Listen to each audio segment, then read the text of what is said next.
ஐந்து கரத்தினை ஆணை முகத்தனை இந்தின் இளம்பிறை போலும் ஏற்றனை நந்தி மகந்தனை ஞான கொழுந்தினை புந்தியில் வைத்தடி போற்றுகின்றேனே. முதல் கடவுளான விநாயகப் பெருமானை வணங்கி அம்மன் அருள் டிவி நேயர்களுக்கு அன்பான வணக்கங்கள். உங்கள் பாரம்பரிய அருள்வாக்கு ஜோதிடர் பாலசுப்ரமணியன். அடியனின் அன்பு வணக்கங்கள். என்றும் குருவழியில் குருவை நேசிப்போம், குருவை போற்றுவோம். இப்போ நம்ம எதை பற்றி பார்க்க போகிறோம் அப்படின்னா, சுக்கிர பெயர்ச்சி. இந்த சுக்கிரன் பெயர்ச்சி ஆகிறது பார்த்தீங்க அப்படின்னா, விருச்சக ராசியிலிருந்து தனுசு ராசிக்கு பயிற்சி ஆகிறார். இந்த சுக்கிரன் எப்போ பயிற்சி ஆகிறாரு அப்படிங்கிறத நீங்கள் பார்த்தீங்கன்னா 18/1/2024, அதாவது 8:45 இரவு 8:45 அவர் பெயர்ச்சி ஆகிறாரு சுக்கிரன். தமிழுக்கு பாத்தீங்க அப்படின்னா தை மாசம் 4ஆம் தேதி வியாழக்கிழமை இந்த சுக்கிர பகவான் பெயர்ச்சியாகி இந்த எல்லா ராசிகளுக்குமே எப்படிப்பட்ட ஒரு பலனை கொடுக்குறாரு அப்படிங்கிறத விரிவா பார்ப்போம். இதுக்கு முன்னாடி இந்த கிரகங்களுடைய அமைப்பு, சுக்கிர பெயர்ச்சி ஆகும்போது கிரகங்களுடைய அமைப்பு எல்லாமே எப்படி இருக்குங்கிறத பார்த்துக்குவோம். இந்த சுக்கிரன் பயிற்சி ஆகும்போது லக்கணம் சிம்ம லக்கணத்துல பிறக்கிறாரு, பயிற்சி ஆகிறாரு. 2ல கன்னியில கேது, புதன், செவ்வாய், சுக்கிரன் மூணுமே பாத்தீங்க அப்படின்னா தனுசு ராசியில. சூரியன் மகர ராசியில இருக்காரு. சனி பகவான் கும்பராசியில இருக்காரு. ராகு மீனத்துல இருக்காரு. சந்திரன் குரு மேசத்துல இருக்காரு. ஒவ்வொரு கிரகங்களுக்குமே ஒவ்வொரு வகையான வலிமை உண்டு. சூரியன்னா என்ன வலிமை, சந்திரன்னா என்ன வலிமை, மற்ற கிரகங்கள் எல்லா கிரகங்களுக்குமே ஒவ்வொரு வகையான வலிமை உண்டு. நம்ம சுக்கிரனை மெயினா பார்க்கிறோம். இந்த சுக்கிரன் ஏன் நம்ம மெயினா பார்க்கிறோம் அப்படின்னா, ஒரு குடும்பம் வளர்ச்சி, உற்பத்தி, குடும்பம் வாழையடி வாழையா வளருது அப்படின்னு நம்ம கணக்கு பண்றோம். அப்படின்னா ஒரு ஆணாக இருந்தால் சுக்கிலம் நல்லா இருக்கணும், ஒரு பெண்ணாக இருந்தால் சுரோனிதம் நல்லா இருக்கணும். அப்போ அந்த குழந்தை வாழையடி வாழையாக அது வளர்ந்து ஒரு குடும்பம் பெருகிறதுக்கான வாய்ப்பே அந்த சுக்கிரன் தான் கொடுக்குறாரு. குரு பகவானும் அதுக்கு முக்கியம். இருந்தாலும் சுக்கிரனுடைய கடமை, ஒவ்வொரு கிரகத்தினுடைய கடமைகள் அப்படி இருக்கு. அப்படிப்பட்ட இந்த சுக்கிரனாகப்பட்டவர் அதாவது 18/1/2024 8:45 இரவுக்கு பெயர்ச்சி ஆகிறாரு. அப்படி பெயர்ச்சியாகி அவர் எந்த இடத்தை பார்க்கிறாரு, அதை பார்க்கறதுனால என்ன பண்ணலாம். அதாவது சுக்கிரனுக்கு 7ஆம் பார்வைங்கிறது மட்டும்தான். அந்த சுக்கிரன் இருக்கக்கூடிய இடத்த எந்தெந்த கிரகங்கள் பார்க்குது, அப்படி பார்க்கறதுனால என்ன பலன் உண்டாகும். அதாவது இது வரைக்கும் 2023 முடிஞ்சு 24 வந்துருச்சு. இந்த 2023ல இது வரைக்கும் பாத்தீங்க அப்படின்னா ஒரு சில ராசிகள்லாம் படாத பாடுபட்டு தட்டு தடுமாறி இன்னைக்கு நல்ல நிலையில நிற்கக்கூடிய ஒரு காலகட்டங்கள் ஆயிடுச்சு. சுக்கிரன் பயிற்சி ஆகிறாரு. சுக்கிரன் அஸ்தமனத்துல இருந்தாலும் கொஞ்ச நாள், அதெல்லாம் அந்த காலகட்டமெல்லாம் தாண்டி இன்னைக்கு நல்ல நிலையில தனுசு வீட்டுல இருக்காரு. அது இல்லாம சனி பகவான் ஆட்சியில இருக்காரு. மேச வீட்டுல குரு பகவான் இது வரைக்கும் வக்ரத்துல இருந்தாரு, அந்த வக்ர நிவர்த்தி ஆகி இருக்காரு. இப்படி இந்த கிரகங்களுடைய நல்ல அமைப்பு அப்படிங்கிறது பாத்தீங்க அப்படின்னா இந்த சுக்கிர பயிற்சி, இந்த சுக்கிர பயிற்சியானது இந்த 12 ராசிகளுக்கும் எப்படிப்பட்ட பலனை கொடுக்க போகுது அப்படிங்கிறத ஒவ்வொரு ராசிக்கும் நம்ம விரிவா பார்க்க போறோம். அன்பார்ந்த மேச ராசி அன்பர்களே, இந்த மேச ராசிக்கு இந்த சுக்கிர பயிற்சியானது எப்படி இருக்கும் அப்படிங்கிற ஒரு விஷயத்த நம்ம விரிவா பார்க்க போறோம். அதாவது சுக்கிரன் அப்படின்னாலே பாத்தீங்க அப்படின்னா ஒரு சுகபோகமான ஒரு வாழ்க்கைக்கு சொந்தக்காரர். ஒரு வாழ்க்கையில ஒரு சுக்கிரனாகப்பட்டவர், ஒரு உயிர் இருக்கு அப்படின்னா அந்த உயிர்கள் சமநிலையில இருக்கு. ஒரு வற்றாத பாதுகாப்பு சுக்கிரன் பணியாகும். உலகத்தில் உள்ள இன்பங்கள், ஆடம்பரமான வாழ்க்கை, பகட்டான வாழ்க்கை, அலங்காரமான மாளிகை, ஒரு வசந்த மாளிகைன்னு எல்லாம் கூட சொல்லலாம். அலங்காரமான மாளிகை, அதாவது ஆடம்பரமான ஒரு வாழ்க்கை, இது எல்லாமே பாத்தீங்க அப்படின்னா சுக்கிரன் ஒரு ஜாதகத்துல சுக்கிரன் நல்லா இருக்கணும்.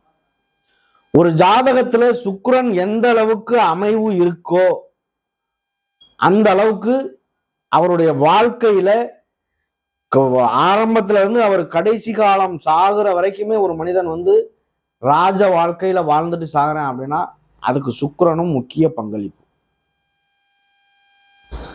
அழகு, அழகிய பொருட்கள், பயணம், ஆடை, ஆபரணம், அலங்காரமான வாசனை திரவியங்கள், சங்கீதம், பொழுதுபோக்கு, இது எல்லாமே பாத்தீங்க அப்படின்னா சுக்கிரனுடன்.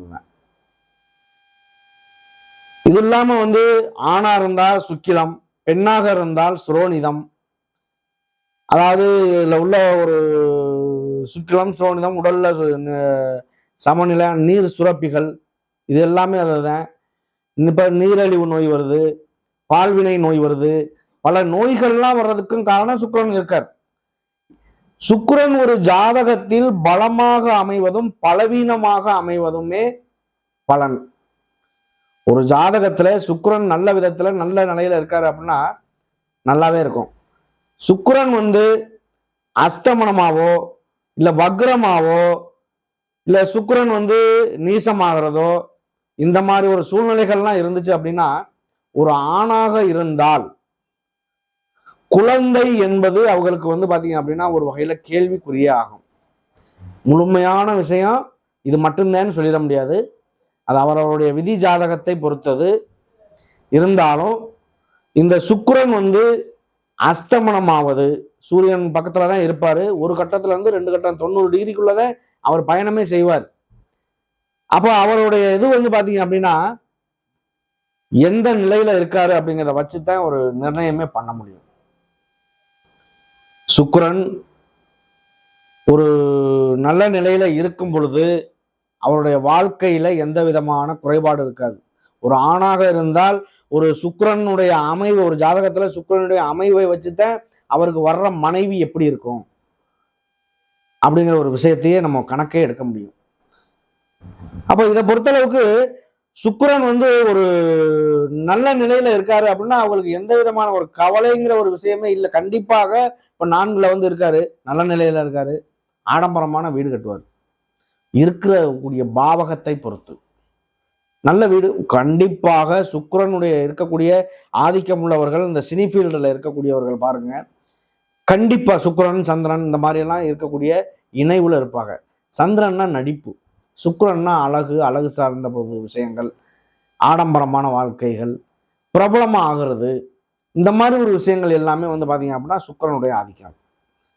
அப்ப இந்த சுக்கிரன் எந்த அளவுக்கு வேலை செய்யறாரு?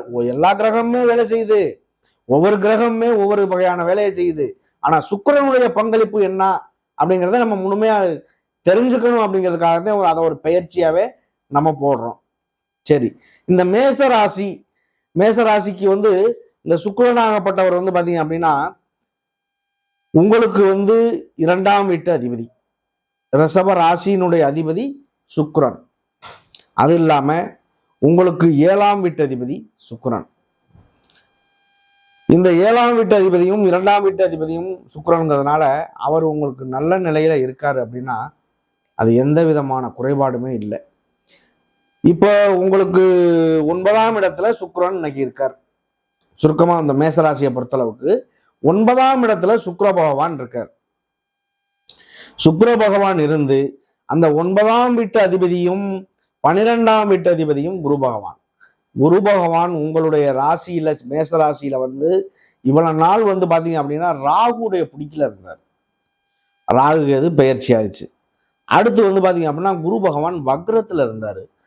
அந்த வக்ரமும் இந்த 2023 கடைசி நாள் 31/12/2023 ஞாயிற்றுக்கிழமை காலையில 7 மணி 7 நிமிஷத்தோட குரு பகவான் வக்ர நிவர்த்தி ஆயிட்டார். அப்ப அவர் நிவர்த்தி ஆகி குரு பகவான் தனிச்சு அங்க நின்று பாத்தீங்க அப்படின்னா உங்களுடைய லக்கணத்தை, அதாவது 5ஆம் இடத்தை 5ஆம் பார்வையா பார்க்கிறார். உங்களுடைய 7ஆம் இடமான 5ஆம் இடம்ங்கிறது சிம்ம ராசிய, 7ஆம் இடம்ங்கிறது துலாம் ராசி.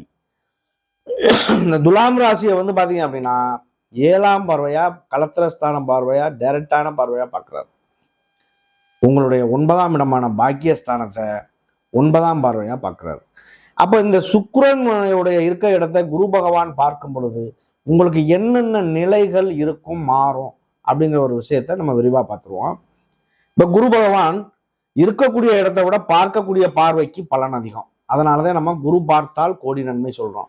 சரி, சுக்கிரன் ஒரு இடத்துல இருக்காரு அப்படின்னா, ஒரு குடும்பத்துல ஒரு கடைசியா ஒரு பிள்ளை பிறக்குது, அது சுக்கிரனுடைய ஆதிக்கத்துல பிறக்குது. அதாவது பரணி, பூரம், பூராடம் இந்த ராசியில பிறக்குது அப்படின்னா அதை குட்டி சுக்கிரன் சொல்லுவோம். குட்டி சுக்கிரன் குடியை கெடுக்கும் அப்படின்னு சொல்லி ஒரு பழமொழி உண்டு. ஆனால் இந்த சுக்கிரனுடைய இருக்கக்கூடிய இடத்துல இருக்கக்கூடிய ஒரு அமைவை பொறுத்துத்தான் நல்லது நடக்குமா கெட்டது நடக்குமான்னு முடிவே பண்ண முடியும் இல்லையா? ஒரு கிரகம் 1, 5, 9 இருக்கு அப்படின்னா கெட்ட கிரகமே இருந்தாலும் அது நல்லதைத்தான் செய்யணும். அது அதோடைய விதி, இருக்கக்கூடிய இடத்துக்குள்ள விஷயம். அது அசுபஸ்தானத்துல இருக்கு அப்படின்னா அது அசுபமான வேலையை செய்யும். இது இயல்பான ஒரு விஷயம்.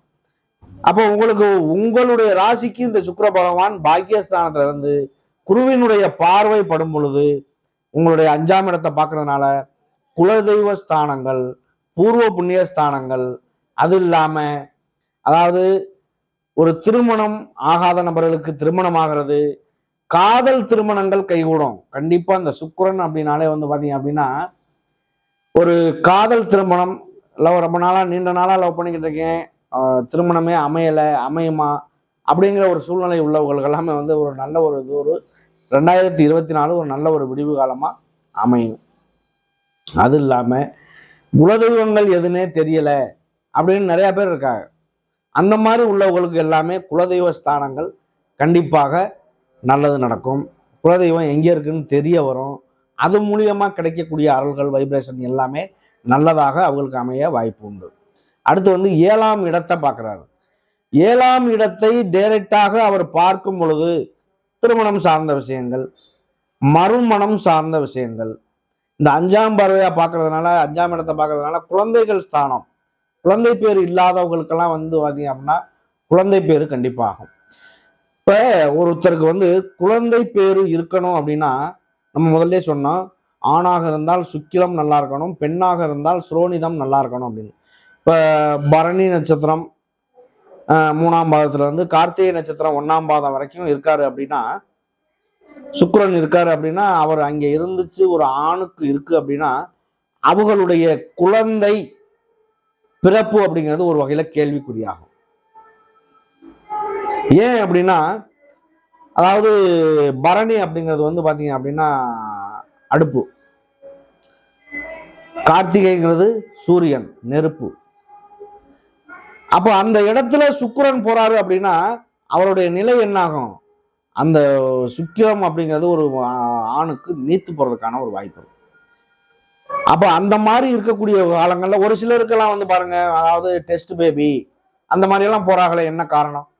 அப்போ அவங்களுக்கு சுக்கிரன் ஏதோ ஒரு வகையில பாதிப்புல இருக்காரு அப்படிங்கிறது ஒரு கணக்கு சொல்லலாம். எல்லாருக்கும் எல்லாமே பாதிப்புல இருக்குங்கிறத சொல்லிட முடியாது.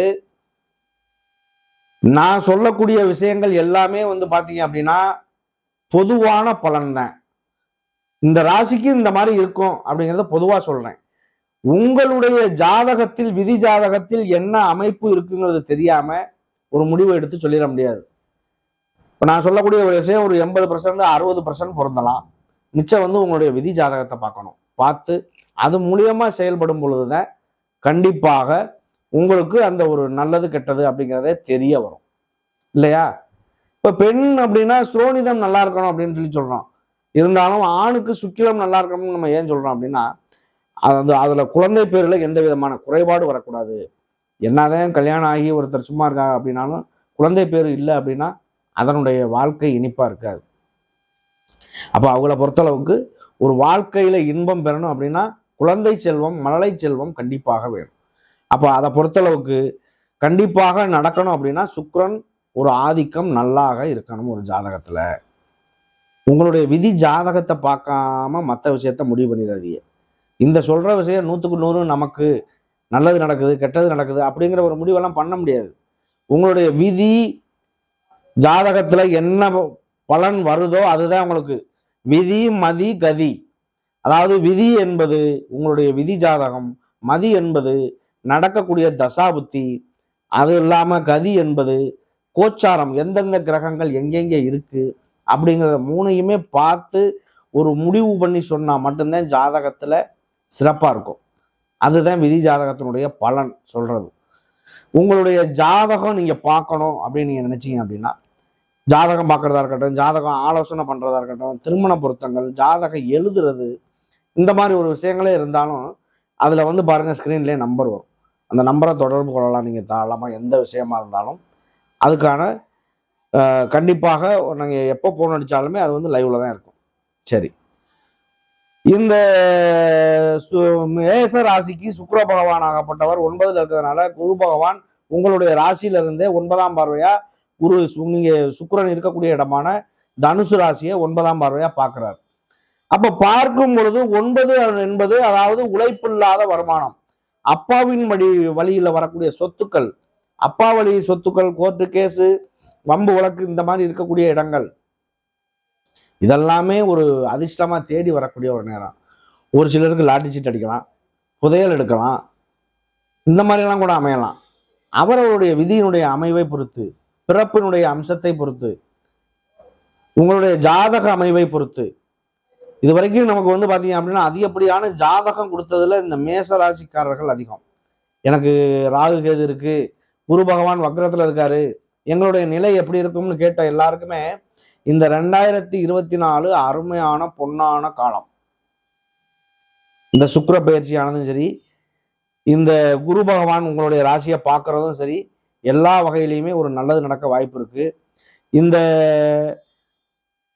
மேச ராசியில அஸ்வினி, பரணி, கார்த்திகை.